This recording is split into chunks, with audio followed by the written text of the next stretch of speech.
Little storyteller. Lily and Tom loved to play in their backyard. One night, the moon was big and round and shiny. A full moon.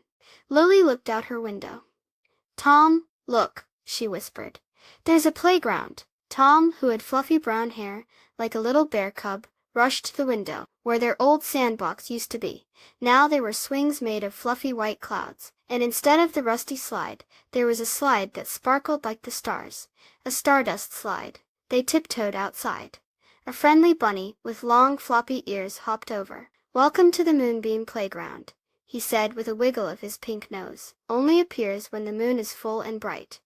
Lily, with her bright red boots, ran to the cloud swings. They were soft and bouncy. Tom giggled as he soared high, the wind tickling his nose. The fluffy bunny watched them, thumping his foot happily on the green grass. Next, they climbed the ladder to the Stardust slide. It shimmered with all the colors of a rainbow.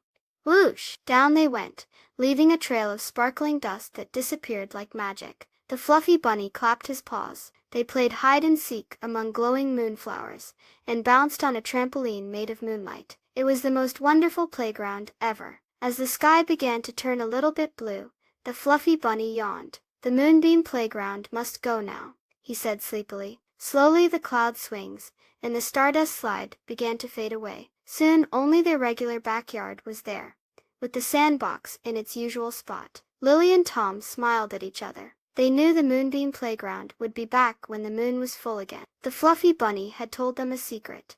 The full moon happens about once a month. That means more magical playground fun soon.